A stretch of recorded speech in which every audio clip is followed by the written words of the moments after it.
আগামী শনিবার 26 তারিখ, 26 তারিখ আমরা জুমাবার রাত্রে আমরা এখান থেকে চট্টগ্রাম থেকে গাড়ি যোগে আমরা রওনা করবো ঢাকা সরোবর উদ্যোগে নিয়তে।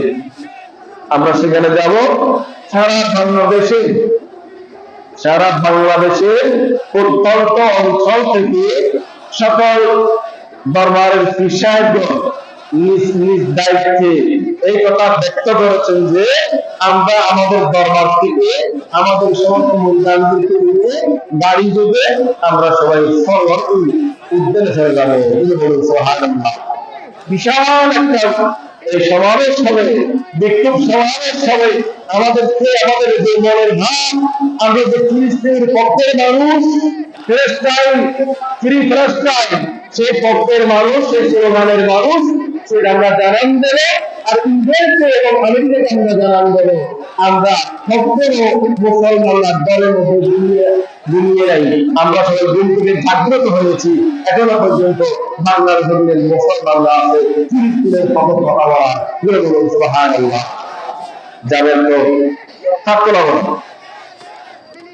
হবে না, এখান থেকে গাড়ি দেওয়া হবে।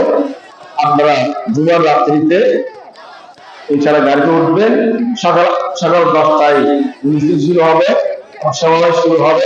সেখান থেকে ইনশাআল্লাহ খুব অতি স্বল্প সময়ে আমরা আমাদের সমাবেশ শেষ করে আবার আল্লাহ পাকের মেহেরবানিতে আবার আমাদের গন্তব্যস্থলে ইনশাআল্লাহ আমরা চলে আসবো। চেষ্টা করুন যাওয়ার জন্য। আপনি যত রেকর্ড করবেন ফিলিস্তিনের পক্ষে কথা বলার জন্য, ফিলিস্তিনের পক্ষে কথা বলার জন্য আপনি যত রেকর্ড করবেন খোদার কসম একটি টাকাও দিতে যাবে না।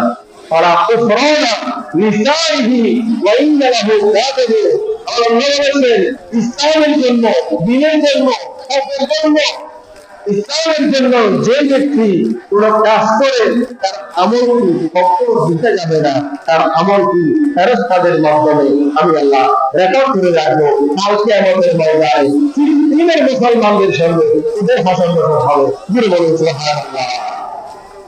তারা মজলুম, তারা শহীদ, তার হাত নয়, তারা পা নয়, তারা জীবনটাই নেই। ঠিক কি বলে